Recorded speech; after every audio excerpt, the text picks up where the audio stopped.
The weekend that wasn't supposed to work. The plan was simple on paper. 3 days of music on a tidy field with ticket booths, fences, and schedules that made sense. What arrived instead was a flood of humanity, big enough to make a farm feel like a nation, and a cascade of near disasters that somehow, unbelievably, turned into a new kind of legend. Woodstock didn't succeed because everything went right.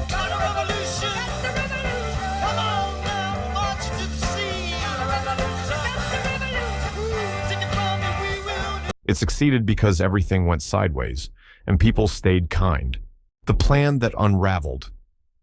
Before anyone slid in the mud or slept under a stranger's tarp, 4 young partners, Michael Lang, Artie Kornfeld, John Roberts, and Joel Rosenman, imagined something smaller.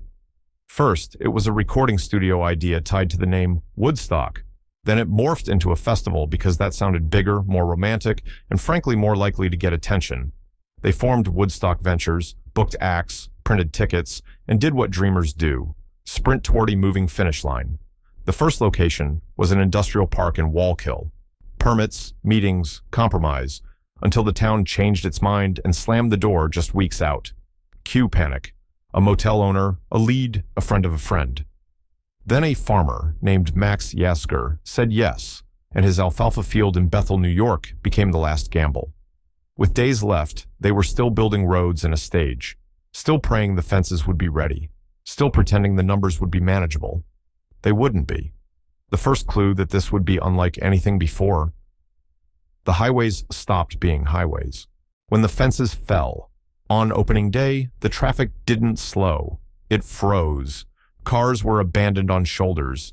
Teenagers turned into backpackers. Families carried coolers like pilgrim luggage along 2-lane roads. By noon, the organizers understood the truth. Every fence and ticket booth in the world wouldn't keep out this tide. Woodstock was now, by accident and necessity, a free city on a hill. Police declared roads impassable. Helicopters became buses. Artists were airlifted. Food and medical supplies too. People shared what they had because there wasn't another choice. The schedules buckled, but the crowd didn't. You can hear it in the early announcements. Calm voices asking people to be gentle, to look after each other, to not climb the towers. It was fragile, held together with goodwill and hope. And somehow, it held. The holding force wasn't security guards. It was a group that called itself, with a wink, the Please Force. The Quiet Heroes. The hog farm commune, led by Wavy Gravy, became the human buffer where fences failed, serving free food, offering guidance, and coining a phrase that summed up their approach. A please force, not a police force. Ask, don't shove, feed, don't threaten. It sounds naive until you realize it worked better than anyone expected across 500,000 muddy humans. Backstage, the voice you hear again and again is Chip Monk, the stage announcer turned folk hero, calmly relaying everything from weather warnings to that now mythic PSA about the brown acid. It wasn't moralizing. It was harm reduction in real time, performed into a humid sea of people who listened. In the tents, volunteer doctors and nurses hustled through thousands of cases, bad feet, dehydration, too much of everything, and kept the crisis from tipping. The data vary, but across the weekend, thousands were treated.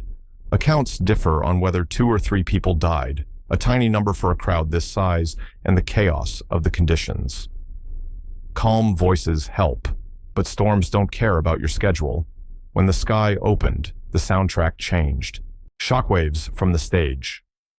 The music at Woodstock wasn't just a lineup, it was a chain reaction. Richie Havens went on first because others were stuck in traffic.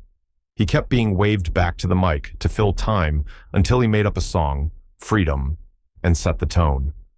From now on, improvise.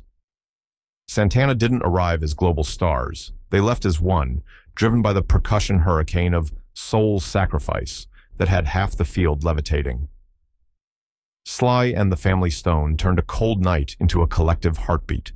Crosby, Stills, and Nash stepped onto a stage almost too big for a band that knew, and somehow fit. Joe Cocker tore into With a Little Help from My Friends, and the sky answered. Jefferson Airplane greeted dawn like a friend who stayed up all night with you on purpose. Not everything was kumbaya. During the Who's pre-dawn set, Activist Abby Hoffman tried to commandeer the mic to shout about John Sinclair's imprisonment. Pete Townshend was having none of it. Accounts differ on whether Hoffman was struck or just shoved, but every telling agrees on the message: don't hijack the stage. Even at a festival built on sharing, the music came first. The rain would test this new city harder than any interruption. And then, at the end, one guitar would turn a national anthem inside out. Mud Nation. The heavens finally let go. Sheets of rain flattened the hill into chocolate pudding. The crowd chanted, "No rain," like a spell that didn't quite work, but lifted spirits anyway. Tents collapsed. Blankets became rafts. The mud was a misery and a playground at once. People passed sandwiches, jackets, and tarps. As shortages grew, help came from the air, helicopters ferrying food, water, and medical supplies. It was improvisation as infrastructure, and without those rotors chopping through the gray, Woodstock might have become a cautionary tale instead of a legend. By now, fences were a memory. This was a commonwealth stitched together by announcements, kitchens, and the stubborn assumption that strangers could be trusted. The miracle wasn't that there were no problems. The miracle was that 500,000 temporary neighbors decided to solve them together. Night falls, amps hum, and something electric runs through the valley. The crowd doesn't sleep because the night has its own headliners. Night Watch. Midnight at Woodstock was its own city. The lights on the stage, the silhouettes on the hill, the call and response of an audience that wanted to be part of the show. Sly and the Family Stone didn't perform to the crowd. They performed with it, hundreds of thousands yelling "higher" in a thunderous chorus that felt like it might lift the stage. The Who's Tommy ripped through the early morning like a spark saw, sharp and relentless. On another night, Jefferson Airplane at dawn might have felt surreal. Here, it felt inevitable, the soundtrack to a sunrise you'd remember for the rest of your life. Trouble flared at the edges, bad trips, frayed tempers, lost friends, but the center kept holding. The hog farm's quiet hand on the shoulder, the med tents, the steady voice on the mic kept steering the ship. Even the notorious brown acid announcement, half joking and half serious, became part of the folklore, a gentle nudge toward caution wrapped in festival humor. As Sunday bled into Monday, the field thinned. Then a man in a white fringe jacket walked out with a Stratocaster and rewrote the ending. Monday Morning Anthem. Somewhere around 9 in the morning on Monday, Jimi Hendrix stood in front of a fraction of the original crowd, tens of thousands, not hundreds, and built a medley that folded the weekend into a single, startling idea. His star-spangled banner wasn't polite. It was full of sirens and dives and feedback you felt in your ribs, a portrait of a country arguing with itself and still finding a way to stand. If you were there, you'll say you were there even if you weren't. That's how myths work. The last notes hung over the battlefield of trampled grass and soggy sleeping bags like a benediction. By the time the final chord dissolved, the miracle had already happened. The weekend ended mostly in peace. The cleanup would take weeks. The story would take on a life of its own. Legends need numbers and rumors. Woodstock had both, and a film that made the whole world feel like it was mudside. What really lasted ticket prices were modest on paper, $18 in advance. But the truth is, the economics vanished with the fences. What endured were the images and the idea. The 1970 documentary Woodstock, directed by Michael Wadley and edited by a young Thelma Schoonmaker with Martin Scorsese on the team, turned a muddy miracle into a global myth with split screens and crowd shots that made you feel the size of it all. Some stats became tug-of-war points. How many actually came? The safe answer is around 500,000. Were there births on the field? No confirmed deliveries on the grounds themselves, one on Route 17 and another at a hospital. Medical caseloads? Thousands treated. The death count? 2 according to some detailed retrospectives, 3 in others.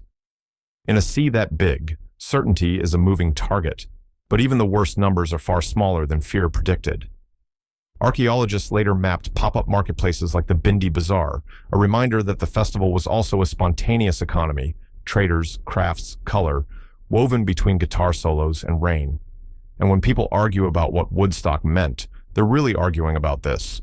For 3 days, the crowd decided it would be kind. That's not nothing. a story that keeps retelling itself.